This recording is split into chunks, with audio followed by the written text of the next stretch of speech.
Assalamualaikum warahmatullahi wabarakatuh. Perkenalkan, nama saya Anissa Safina dengan NIM 24050806 dari Prodi Pendidikan Teknik Elektro. Di sini saya akan menjelaskan mengenai laporan praktikum rangkaian pengkondisi sinyal LPF, HPF, BPF, dan komparator op-amp. Selanjutnya adalah tujuan dari praktikum. Yang pertama adalah menganalisis karakteristik low pass filter atau LPF berbasis op-amp melalui simulasi Proteus. Yang kedua adalah menentukan frekuensi cut-off LPF selanjutan serta mengamati respon amplitudo terhadap berbagai frekuensi input. Nah, yang ketiga adalah menguji perilaku high pass filter atau HPF dalam melewati sinyal frekuensi tinggi dan meredam frekuensi rendah. Nah, yang keempat adalah memahami kinerja band pass filter atau BPF dalam melewatkan rantan frekuensi tertentu dan menolak frekuensi di luar band tersebut. Yang kelima adalah menganalisis konfigurasi op-amp inverting dan non-inverting, termasuk penguatan dan respon frekuensi sinyal melalui simulasi Proteus. Nah, selanjutnya adalah hasil dan pembahasan. Data pengamatan berdasarkan hasil praktikum rangkaian kondisi sinyal LPF, HPF, dan BPF. Nah, yang pertama adalah LPF atau low pass filter. LPF adalah rangkaian yang melewatkan frekuensi rendah dan meredam frekuensi tinggi. Cara kerjanya bergantung pada kapasitor yang pada frekuensi tinggi menjadi jalur ke ground, sehingga sinyal tinggi dilemahkan. Batas transisinya ditentukan oleh frekuensi cut-off atau FC. Ini adalah gambar rangkaiannya dan ini adalah diagram kurva frekuensi. Nah, pembahasan mengenai rangkaian dan kurva LPF. Pada rangkaian tersebut, sinyal masuk melalui resistor sebelum mencapai titik keluaran, sementara kapasitor terhubung ke ground sebagai elemen yang menentukan pengurangan sinyal frekuensi tinggi. Ketika frekuensi rendah masuk, kapasitor masih memiliki impedansi besar, sehingga sinyal dapat diteruskan hampir sepenuhnya ke output. Namun saat frekuensi meningkat, impedansi kapasitor menurun sehingga sinyal berfrekuensi tinggi lebih banyak dialirkan ke ground, menyebabkan amplitudo output menurun. Hal ini terjadi pada grafik respon frekuensi di mana gain tetap tinggi pada frekuensi rendah lalu menurun tajam setelah melewati frekuensi cutoff. Nah, selanjutnya adalah rangkaian HPF atau high pass filter. HPF merupakan filter yang melewatkan frekuensi tinggi dan menolak frekuensi rendah. Kapasitor di bagian input menghalangi sinyal rendah karena impedansinya besar, tetapi mudah dilewati sinyal tinggi. Cut-off menentukan titik mulai sinyal tinggi diteruskan. Ini untuk rangkaiannya dan ini untuk kurva diagram frekuensinya. Selanjutnya adalah pembahasan mengenai HPF. Rangkaian HPF tersebut menggunakan kapasitor sebagai elemen utama di bagian input dan resistor sebagai beban di ground. Pembentukan filter order pertama yang hanya melewatkan sinyal berfrekuensi tinggi. Pada frekuensi rendah, kapasitor memiliki impedansi besar sehingga sinyal sulit melewati rangkaian dan menghasilkan output yang sangat kecil. Namun, ketika frekuensi meningkat, impedansi kapasitor menurun sehingga sinyal tinggi dapat diteruskan ke output dengan mudah. Hal ini terlihat pada grafik respon frekuensi, di mana gain awalnya sangat rendah pada frekuensi rendah, kemudian meningkat secara bertahap hingga mencapai kondisi stabil pada frekuensi tinggi. Selanjutnya adalah BPF atau band pass filter. BPF adalah kombinasi HPF dan LPF, sehingga hanya melewatkan frekuensi di tengah dan meredam frekuensi terlalu rendah atau terlalu tinggi. Filter ini menghasilkan pita frekuensi tertentu yang lolos disebut bandwidth. Nah, ini untuk rangkaiannya. Ini rangkaian LPF dan ini rangkaian HPF. Ini untuk kurva frekuensinya. Nah, selanjutnya adalah pembahasan mengenai BPF. Rangkaian BPF tersebut merupakan kombinasi dari HPF dan LPF yang disusun secara berurutan sehingga hanya frekuensi yang pada rantai tertentu yang dapat diteruskan. Kapasitor di bagian awal berfungsi menahan frekuensi rendah, sementara kapasitor pada bagian akhir meredam frekuensi tinggi. Akibatnya, hanya frekuensi menengah yang memiliki amplitudo terbesar pada output.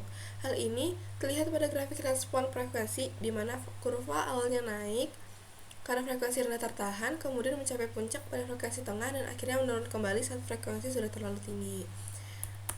Nah, selanjutnya adalah rancangan LPF, HPF, BPF dengan frekuensi cut-off masing-masing 1 kHz, 100 Hz, FC di bawah 100 Hz, dan FC di atas 1 kHz. Nah, ini untuk rangkaian LPF dengan frekuensi respons begini. Nah, untuk mencapai 1 kHz tersebut, kami mengganti nilai resistor dengan 1600 dan nilai kapasitor dengan 0,1 nanofarad. Nah, untuk rangkaian HPF kami mengganti nilai resistor dengan 16.000 dan kapasitornya diganti dengan 0,1 nano. Nah, untuk rangkaian BPF ini mengikuti rangkaian LPF dan HPF sebelumnya. Selanjutnya adalah komparator. Komparator adalah rangkaian op-amp yang digunakan untuk membandingkan dua tegangan. Output akan berada pada level tinggi atau rendah tergantung mana tegangan yang lebih besar. Nah, ketika non-inverting komparator, output tinggi jika Vin lebih kecil dari Vref. Nah, inverting komparator, output tinggi jika Volt-in lebih besar daripada Vref. Nah, selanjutnya adalah pembahasan mengenai inverting. Nah, ini adalah rangkaian untuk inverting ya teman-teman. Nah, yang di sini adalah LDR ketika terkena cahaya. LDR ketika terkena cahaya maka akan menyala. Nah, di gambar sampingnya B ketika LDR tidak terkena cahaya maka LED akan mati. Nah, ini untuk pembahasannya. Pada rangkaian inverting komparator, sinyal dari LDR masuk ke terminal inverting op-amp, sehingga setiap perubahan tegangan pada LDR menghasilkan output yang melawan arah. Ketika tegangan pada input inverting lebih rendah dari tegangan referensi, output op-amp berubah menjadi tinggi. Sebaliknya, ketika tegangan pada input inverting lebih tinggi dari referensi, output menjadi rendah. Prinsip kerja ini menunjukkan bahwa konfigurasi inverting selalu menghasilkan output yang terbalik terhadap kondisi inputnya. Dapat dilihat, ini ketika inputnya kecil, maka outputnya besar dan LED akan menyala. Ini ketika inputnya besar, outputnya akan kecil dan LED-nya akan mati. Selanjutnya adalah rangkaian untuk non-inverting. Ini kebalikannya dari inverting ya teman-teman. Ketika LDR terkena cahaya, maka LED-nya akan mati. Nah, ketika LDR tidak terkena cahaya, maka LED-nya akan menyala. Pembahasan mengenai op-amp non-inverting. Pada rangkaian non-inverting, komparator tegangan dari LDR dihubungkan ke terminal non-inverting plus, sehingga perubahan pada sensor menghasilkan output yang searah dengan kondisi input.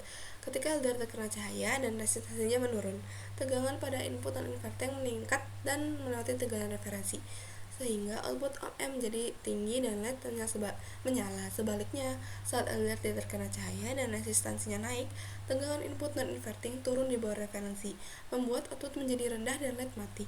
Ketika karakter ini menunjukkan bahwa konfigurasi non-inverting menghasilkan output yang mengikuti kondisi input, bukan kebalikannya.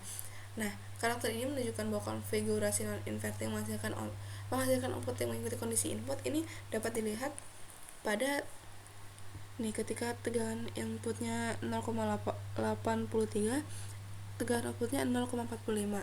Nah, ketika tidak terkena cahaya, inputnya 4,95 dan outputnya 4,50.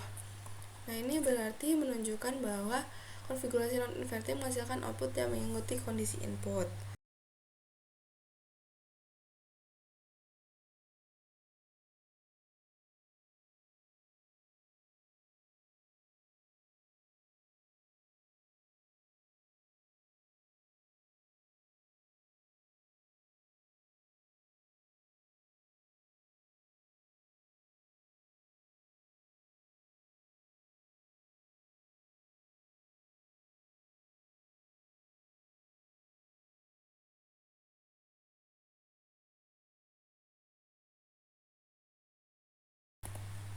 Sekian dari saya. Assalamualaikum warahmatullahi wabarakatuh.